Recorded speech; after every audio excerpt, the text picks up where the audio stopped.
சிறை விக்ரம் பிரபு வந்து கான்ஸ்டபிளாக நடிச்சிருக்க படம். கைதிகள் வந்து கோர்ட்டுக்கு கூட்டு போய் வாய்தா வாங்கிட்டு வரணும். அப்படி ஒரு கைதியாக வந்து முஸ்லீமை சேர்ந்து ஒரு சின்ன பையன் வந்து வரான். அவனுக்குன்னு ஒரு லவ் ட்ராக் இருக்குது. அந்த லவர் வந்து சூப்பராக இருக்குது. அவன் ஏன் இந்த கொலை பண்ணா, எதனால் அவனுக்கு கொலை கேஸ் வந்தது அப்படிங்கிறது இந்த படத்தோட மீதி கதை. முஸ்லீமை வச்சு ஒரு ப்ளே பண்ணியிருப்பாங்க. அதாவது கைதிகளை கூட்டிகிட்டு போகும்போது அந்த ரைஃபிள் வந்து லோட் பண்ணிடக்கூடாது. ஏன் லோட் பண்ணியிருக்கேன்னு ஒரு போலீஸ் வந்து கேட்பாரு. இல்லை சார், கைதி வந்து முஸ்லீம், அதனால தான் நான் லோட் பண்ணியிருக்கேன்னு சொல்லுவார். அப்போ அந்த இன்ஸ்பெக்டர் என்னை பார்த்து சொல்லுவார், அந்த போலீஸை பார்த்து சொல்லுவார், நானும் முஸ்லீம் தான், எங்கே என்ன சுடுப்பாக்கலான்னு சொல்கிறப்ப இறக்கி அந்த பேர் கேட்டவங்க காதர் பாஷான் இருக்கும்.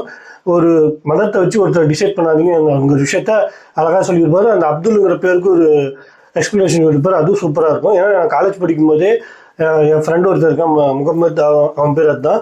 அவனை எல்லாரும் தீவிரவாதி கிண்டல் பண்ணிட்டு இருப்பாங்க. அவனும் ஜாலியாக எடுத்து சிரிச்சிட்டு இருப்பான். பட் அது அவனுக்கு எவ்வளோ ஹர்ட்டாக இருக்குங்கிறது அப்படி இப்போ எனக்கு புரியுது. இந்த மாதிரி சின்ன சின்ன விஷயங்கள்லாம் நிறைய இருக்குது. விக்ரம் பிரபுக்கு இந்த ஒரு லைஃப் டைம் ரோல். அந்த ஒரு போலீஸ் ஆக்டராகவே அவர் வந்து வாழ்ந்திருப்பார். சீரியஸாக எல்லாரும் போலீஸாக, என் ஃப்ரெண்டு ஒருத்தர் போலீஸாக இருக்கான். எல்லா போலீஸாக இருந்தீங்கன்னா எல்லாருமே ஒரு பார்க்க வேண்டிய படம். எனக்கு தெரிஞ்சு இந்த வருஷத்தில் வந்து ஒரு பெஸ்ட் படம்.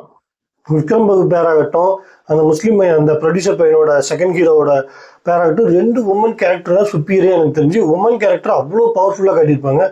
சும்மா லூசு மாதிரி இல்லாமல் ஒரு கட்டத்தில் வந்து இந்த பையன் வந்துட்டு லவ்வில் பின்வாங்கிடுவான் பிகாஸ் ஆஃப் முஸ்லீம். அது மாதிரி நிறைய இது தேவையில்லா பிரச்சனை வரும். ஆனால் அந்த பொண்ணு ஸ்ட்ராங்காக நிற்கும். அவ்வளோ பவர்ஃபுல்லாக இருந்தது. என்னடா ஒரு பொண்ணு கேரக்டர் வந்து இவ்வளோ பவர்ஃபுல்லாக எழுதணுமா, சும்மா வந்து ஒரு லூசு கேரக்டர் மாதிரி இல்லாமல் கடைசியில் அந்த பொண்ணு வேலைக்கு போகிற இதாகட்டும், அந்த சர்டிஃபிகேட்ஸ்லாம் எடுத்து வச்சுட்டு வரும். கடைசியில் ஒரு பயங்கர நெகட்டிவாக எடுத்துகிட்டு போவாங்க. தேட்டரே தலையில் கை வச்சோம். ஆனால் அப்படி இல்லைன்னு சொல்லிட்டு ஒரு கிளைமேக்ஸ் கொடுப்பாரு. எல்லாத்தையும் ஃபுல்லிஷ் ஆக்கிட்டு ஆடியன்ஸ் கூட சொன்னாங்க, நம்ம எதிர்பார்க்காத கொடுக்கணும், அதுதான் படம் அப்படின்னு. கிளைமேக்ஸாக கண்டிப்பாக ஏமாந்தான் நீங்கள் வெளியே வருவீங்க.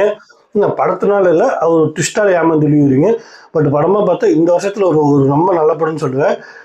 சிறை வந்து கண்டிப்பாக இந்த வீக்கெண்டு வேறு ஏதாவது படத்துக்கு போகிறதுக்கு உங்களுக்கு ஆப்ஷன் இருந்ததுன்னா சிறை கண்டிப்பாக போய் பாருங்கள். ரியாலிட்டிக்கு ரொம்ப நெருக்கமான படம். இந்த மாதிரி படம் வந்து அடுத்தடுத்து வர்றது நம்ம சொசைட்டிக்கு நல்லது. ஸோ படத்தை பார்த்துட்டிங்கன்னா எப்படி இருக்குன்னு கமெண்ட் செக்ஷன் சொல்லுங்கள். தேங்க்யூ.